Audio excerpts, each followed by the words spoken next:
¿Alguien más, reporteros? Ya empezamos. Sí, a ver, buenas tardes. El día de hoy presentamos como grupo parlamentario una iniciativa y una excitativa.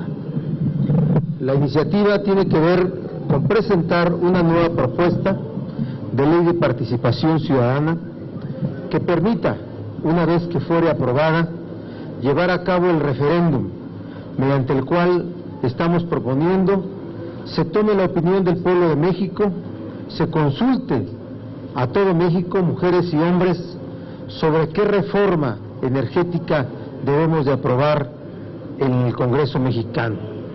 Hemos planteado una ruta que sea en agosto, cuando aprobemos como parte de una reforma política profunda, ¿sí?, una ley de participación ciudadana que permita llevar a cabo el referéndum.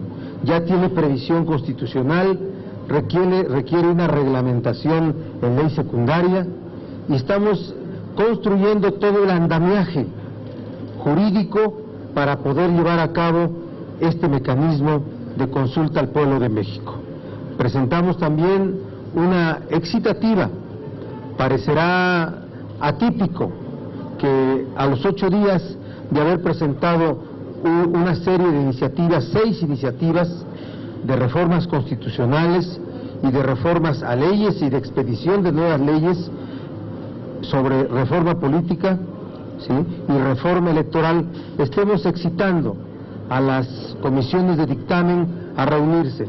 Pero el tema es muy importante, que las comisiones se reúnan para empezar a desahogar la discusión, dictamen y en su caso aprobación en comisiones para pasar, ya tener listo para un periodo extraordinario esta reforma política, es muy trascendental.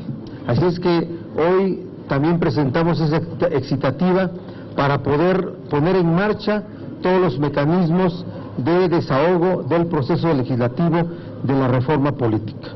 El Senado de la República debe de ir por una reforma política profunda. El grupo parlamentario del PRD va a ir por una reforma política profunda, no solo por una reforma electoral, sino por una reforma que modernice, que democratice el ejercicio del poder. El poder solamente puede transformarse democratizándose. Es el propósito de esta conferencia de prensa. Le pediré al senador Manuel Camacho nos haga una exposición sobre estos asuntos. Manuel, por favor.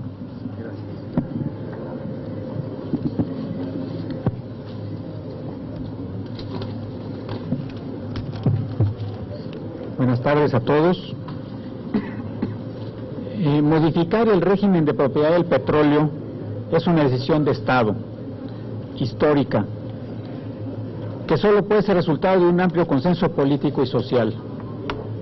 Es una decisión de tal trascendencia que sería totalmente incorrecto realizarla sin tomar en cuenta a los ciudadanos. Ante la inminente decisión del gobierno del presidente Enrique Peña Nieto de reformar la Constitución para modificar el régimen de propiedad del petróleo, debemos dar los pasos necesarios para que pueda realizarse una consulta popular en los términos que establece la Constitución en su artículo 35, fracción 8ª. De acuerdo con la consulta la convoca el Congreso a petición del Presidente de la República, una tercera parte de los integrantes de las cámaras del propio Congreso, o por lo menos el 2% de la lista de los ciudadanos inscritos en la lista nominal de electores.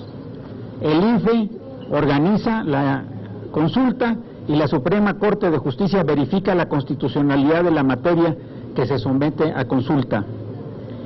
El día de hoy se presentó una iniciativa para la ley secundaria y también para la adición de un artículo transitorio al proyecto de ley de participación ciudadana, que tendrá que ser aprobada en el mes de agosto para que se pueda llevar a cabo el referéndum como forma de consulta popular sobre la modificación al régimen de propiedad del petróleo.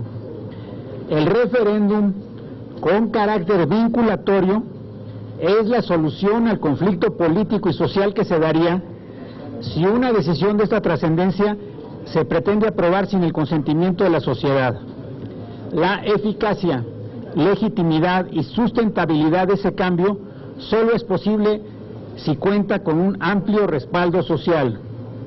Nuestra propuesta es aprobar la ley de participación en un periodo extraordinario en el mes de agosto, como estamos obligados a hacerlo por lo que ya estableció la Constitución.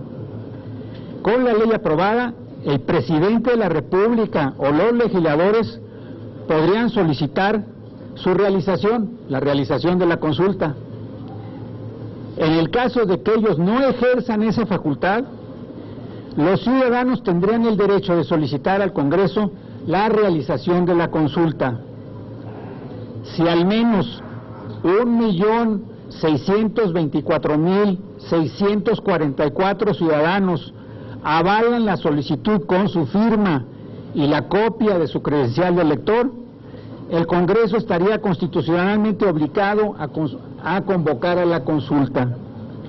Durante un mes se realizaría el debate nacional conforme a los principios de equidad, transparencia y libertad de expresión. Si el nivel de participación fuera superior a 40% de la lista nominal, el resultado de la consulta tendría carácter vinculatorio, es decir, obligatorio, para los poderes ejecutivo y legislativo, así como para las demás autoridades competentes. Sería esta una gran experiencia para la vida democrática y el ejercicio responsable de la ciudadanía que, por primera vez en la historia, la decisión más importante para el futuro de los mexicanos la tomarían los ciudadanos. Gracias, buenas tardes. Justamente en esta ocasión coincide que el fondo de la reforma política que se publicó el año pasado era abrir los mecanismos de consulta popular, que las decisiones trascendentales, como ya dice la Constitución, para nuestro país, participe la gente. Entonces tenemos la obligación de sacar esa reforma, de sacar esa ley secundaria, y qué gran oportunidad que las reformas que siguen de gran trascendencia, como la energética que la tenemos en puerta, pues sea consultada precisamente con la ciudadanía. El consenso que se necesita, la legitimidad que se necesita para esta reforma, solo lo vamos a encontrar en un ejercicio como ya lo prevé la Constitución. Ya como ya lo decía el senador Camacho, el senador Barbosa, es un tema histórico, no es un tema menor. Cuando se realizó la expropiación petrolera, hubo un gran apoyo popular, hubo una especie incluso de referéndum económico donde la gente no solo fue a apoyar al presidente, sino lo fue a apoyar con los recursos que tenía, con sus gallinas, con sus ahorros, esas imágenes que todavía hay de afuera de Bellas Artes donde la gente se amontonaba para llevar lo que pudiera para ayudarle al presidente Cárdenas a pagar la expropiación. Esa es la legitimidad que se necesita ahora para cualquier cambio en materia energética en nuestro país. Entonces ahí la propuesta está muy clara, para eso es esta iniciativa que se mete el día de hoy, para que tengamos esta ley secundaria y el primer referéndum constitucional sea sobre la reforma energética y que además tenga carácter vinculatorio. Armando. Sí, subrayar lo que se ha dicho, una decisión tan trascendente como la que implica la modificación del régimen patrimonial del petróleo, requiere la más amplia participación ciudadana. Hay claros indicios de problemas de ingobernabilidad en el país a los cuales no debiera apostarle nadie el no generar un proceso de consulta, de diálogo, de participación democrática. Y lo que hoy el PRD ofrece es una ruta de construcción, un modelo de cambio político que permita que la participación democrática y que la participación de la ciudadanía nos dé un indicio de hacia dónde hay que dirigir una discusión tan trascendente como lo que implica el sector energético en el país. De tal manera que aquí está la propuesta, es una propuesta que subraya, como lo ha dicho el coordinador, poner ante todo la necesidad de una reforma política, una reforma de alto calado que lo que posibilite sea pues que las decisiones de alta trascendencia para la vida del país puedan ser tomadas de la mano con los ciudadanos. Gracias. Si hubiera alguna pregunta, con mucho gusto. Le voy a preguntar a Leticia Robles de Excelsior. Leti, adelante. Cachitas. Sí. Senadores, buenas tardes. Son dos preguntas. Primera, ¿por qué si este tema es tan trascendente, tuvo que pasar un año para que le pusieran tanta atención, ya que va a vencer el plazo constitucional, vence el próximo 10 de agosto? ¿Por qué tuvo que pasar tanto tiempo para que el PRD impulsara con esta ahínco al menos una de las 4 leyes secundarias que se tienen que procesar en el Congreso como consecuencia de la reforma del 2012? Esa es la primera. ¿Por qué tardaron tanto? Y 2, esta junto con las otras 3 leyes secundarias, que es candidatura independiente, iniciativa popular e iniciativa preferente, forman parte del paquete del Pacto por México que se va a presentar como reforma electoral. Lo que les quiero preguntar, usted hace un momento dijo en el Pleno que quieren reforma política de gran calado y profundidad.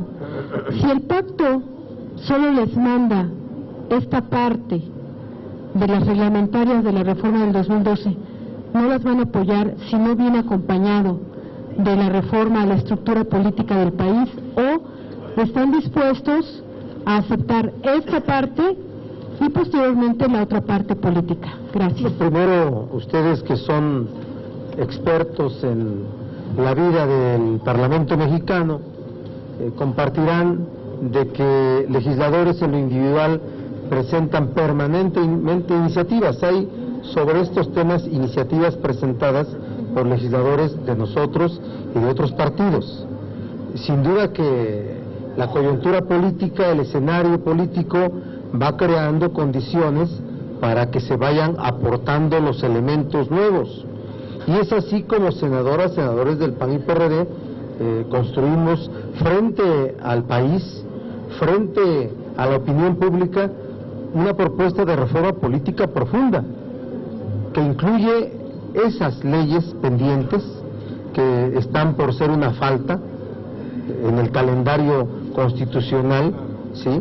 Están ahí, ya hay los instrumentos, los insumos, y estamos obligados a aportar todos los elementos del andamiaje jurídico, legislativo, constitucional, para poder resolver estos temas que pronto serán pendientes.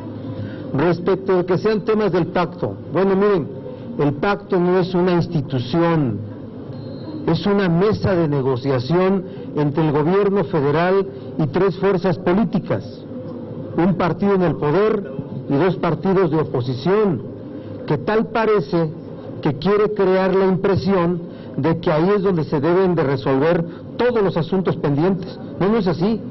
Los asuntos pendientes del Congreso se resuelven en el Congreso. Son asuntos legislativos.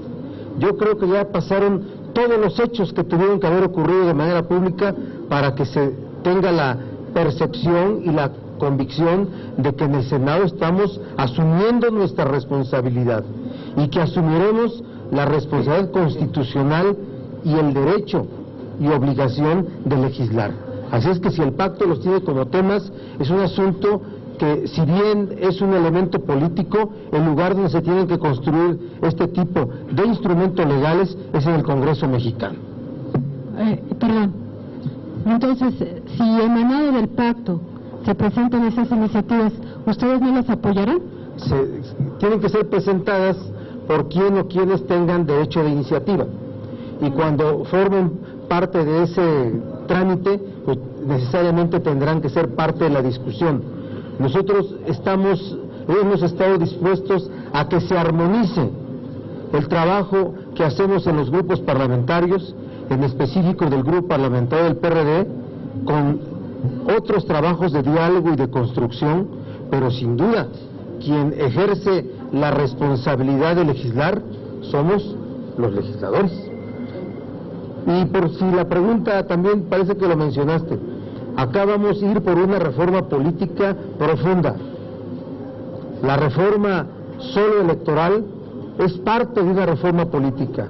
Así es que el llamado, la reflexión a quienes ayer anunciaron que solo habrá reforma electoral, es para que se amplíe de su parte.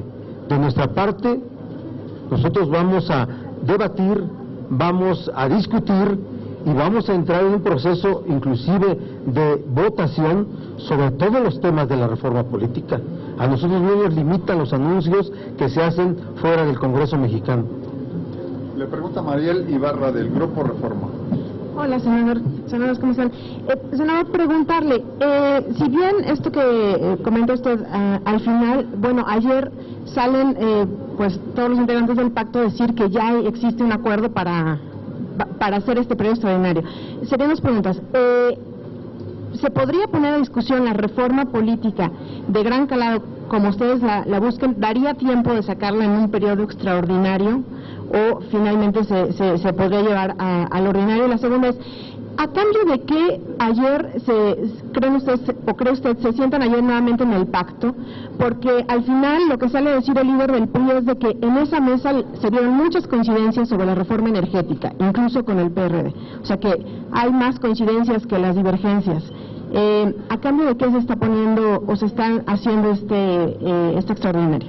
A ver, primero, el periodo extraordinario obligado que tenemos que desarrollar en las cámaras, por temas como la reforma en transparencia, la reforma en el modelo anticorrupción, endeudo de estados, la ley secundaria en materia educativa, Instituto Nacional de Evaluación, puede ser la del sistema financiero, no lo hemos definido, puede ser la integración del IFETEL, de la COFECO, que son de la competencia exclusiva del Senado, son decisiones del Congreso, que no se crea, porque es lo que yo digo, tal parece que se quiere instalar la percepción que solamente si es parte de una decisión de esa mesa que se llama Consejo Rector del Pacto es como se pueden llevar a cabo las cosas. Es una decisión del Congreso mexicano y esta semana es definitoria de ello. En esta semana tendremos los coordinadores, consultando con nuestros grupos parlamentarios, decidir llevar a cabo el periodo extraordinario para esos temas, ¿sí? ¿Reforma política en periodo extraordinario? Claro que sí, es la condición que nosotros ponemos para que pudiera haber un diálogo con reglas distintas, un diálogo político con reglas distintas, respecto de que hay muchas coincidencias con el PRD y el PRI en su propuesta de reforma energética.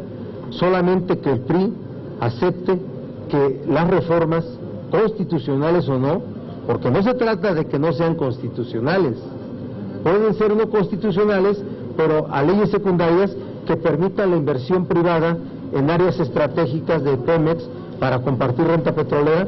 Eso, si el PRI está pensando en apoyar nuestra propuesta, eliminando la inversión privada, nacional o extranjera, en áreas estratégicas del petróleo, de gas, refinación, para compartir renta petrolera, ¿estamos de acuerdo? Si yo estoy en contra de esa, hay muchas coincidencias. Si no es así, no hay coincidencias. Así es que periodo extraordinario como decisión de las cámaras, para esos temas y para el de reforma política. No porque no los fijen, estamos en proceso de definición. De ser así, la ruta es: esta semana se define si hay o no hay periodo extraordinario y con qué temas. La siguiente semana se construyen dictámenes y la que sigue es para llevar a cabo el periodo extraordinario. Una otra pregunta. Definitivamente la reforma energética no entraría. ¿El periodo extraordinario? No. Sí, porque dice el senador Gamboa que llega la próxima semana. Bien, bienvenida para que podamos conocer los alcances, que creo va a ser muy parecida a la del Partido Acción Nacional, a la que hoy presentó, y nosotros al día siguiente presentaremos nuestra propuesta articulada o con el decreto ya sobre lo que sobre los ejes que hemos planteado. Bienvenida esa iniciativa, pero no es de extraordinario. Primero referéndum, primero proceso legislativo para aprobar la ley de participación ciudadana que nos permita llevar a cabo referéndum, después referéndum, hemos hablado hasta de meses, agosto la parte legislativa, septiembre desahogar el referéndum para que en octubre, como lo ha dicho el senador Camacho, habiendo llevado a cabo un referéndum vinculatorio, aprobemos la reforma energética que el pueblo a través de ese mecanismo nos haya autorizado. El señor Francisco Nieto, periodista del Universal, le hace una pregunta. ¿Cómo dice que la reforma energética debe estar acompañada de una reforma agraria? gustaría conocer la posición del grupo parlamentario respecto al tema hacendario, si apoyaría o no el incremento de IVA, o cómo lo apoyaría, cuál sería la postura de este tema. Y la otra, la propuesta del Consejo de Rector del Pacto por México sí contempla la creación del INE, Instituto Nacional Electoral. El Senado no. ¿Qué van a hacer aquí? Primero, en la parte económica, estoy a mi izquierda los mejores economistas del Senado, así es que se pongan de acuerdo ellos quién declara. Adelante, Rafael. Bueno, reforma fiscal hay muchas posibilidades. Mira, respecto de IVA, alimentos y medicinas, creo que en este año hemos tenido un experimento involuntario. ¿Por qué? Porque se han incrementado un 17% los precios de los productos básicos. O sea, el mismo efecto que ocasionaría gravar alimentos, lo estás teniendo ya. Y los resultados que tienes en términos de poder adquisitivo están muy claros. Ayer se presentaban las cifras de pobreza, antier. Bueno, el número de pobres se sigue incrementando y el poder adquisitivo del salario de los trabajadores, pues cada vez es menor. Entonces, hay otras posibilidades, hay una gama importante respecto de distintas posibilidades para grabar distintas cosas, pero lo que sí hemos sido también muy claros en el PRD es que tenemos que discutir primero cosas tan elementales como el costo del gobierno y que se aprueben aquellas iniciativas de transparencia y combate a la corrupción, porque seguimos llenos de escándalos del mal uso de los recursos públicos. Entonces no se vale que le pidamos a la gente, no se vale que le pidamos a los empresarios que aporten más si antes no estamos seguros a qué se está yendo el gasto público y que este se esté ejerciendo de manera transparente. Entonces, primero, antes de hablar de reforma fiscal, tenemos que revisar el costo del gobierno. ¿Quieres cerrar? Solamente para sintetizarlo, si el gobierno pretende involucrar en su propuesta IVA en alimentos y medicinas, sería la mayor de las irresponsabilidades, dado que ayer nos enteramos que el 50% de la gente vive en la pobreza en este país. Sería la mayor de las irresponsabilidades si esa es la pretensión del gobierno. La segunda pregunta, ¿cuál era? Sí, nosotros en nuestra propuesta, habiendo escuchado a todos quienes nos asistieron a los foros, todos, integrantes del IFE, del Tribunal Electoral, expertos electorales, académicos, ¿sí? Todos estuvieron en contra de la posibilidad de que un órgano nacional, sin establecer características, pudiera controlar la organización de todos los procesos electorales. El argumento de que los gobernadores controlan a los órganos electorales locales es real, pero hay que fortalecer a esos organismos desde reformas constitucionales, pero para ello nosotros establecimos un mecanismo intermedio del cual Manuel nos puede hablar. Sí, no hubo nadie que apoyara esa idea, y lo que nosotros estamos proponiendo es que haya una especie de servicio civil, de tal manera que los nombramientos no estén controlados por los gobernadores, sino que ocurra algo parecido a lo que ocurre en el Poder Judicial, y en casos de emergencia que sea el Senado el que determine la intervención del IFE en un proceso electoral y la sustitución del órgano electoral. Pero si hacemos lo contrario, vamos a acabar con el federalismo. Entonces, me parece que, con toda franqueza, es una idea que no va a prosperar porque nadie la respalda. Entonces, se les ocurrió cuando hicieron lo del pacto. Y el otro asunto, el tema de que si el pacto va a sacar la ley de participación, bueno, me parece un poco absurdo que se tengan que hacer las tareas 10 veces para llegar al mismo destino. Aquí ya están las iniciativas. ¿Por qué se hicieron hasta ahora? Nosotros presentamos una iniciativa de ley de participación ya hace mucho tiempo, pero hoy cobraron toda la relevancia porque es parte del paquete de la reforma política que busca la democratización del régimen político y la rendición de cuentas. Entonces, ya está ahí la iniciativa de ley. Lo que tendría que hacer el pacto es decir si quiere o no quiere que haya una ley de participación. Y lo que va a tener que decir el Ejecutivo es si quiere o no quiere que se someta a referéndum la decisión del petróleo. Entonces, si no quieren, van a inventar que se tiene que establecer un nuevo procedimiento. Pero va a ser muy difícil que lo logren porque ya está en la Constitución. ya es un derecho de los ciudadanos y además es una obligación del Congreso legislar. Entonces, ¿con qué cara después alguien va a argumentar que todavía no está la ley o que la ley no reúne todos los requisitos cuando tuvimos todo el tiempo para legislar y teníamos la obligación de hacerlo? Hoy la decisión es sí o no a la participación de los ciudadanos. Esa es la decisión. Y después, sí o no al cambio en el régimen de propiedad del petróleo. Ya no tenemos posibilidad de darle vueltas a las cosas. Es un sí o no definitivo lo que la nación y la sociedad espera. Agradecerles esta convocatoria y un poco con quienes platiqué el lunes pasado y pude compartir la visión que tenía del escenario que estaba por presentarse. Creo que anoche, de ayer y hoy se confirma, ¿verdad? Ya los campos bien delimitados, el PRI por dónde va, el PAN por dónde va, el PRD por dónde va, y qué es lo que quieren de una reforma política, una reforma chica, una reforma electoral. La quieren empequeñecer, pero en el Senado vamos a sostener el debate para que sea una reforma política profunda. Gracias.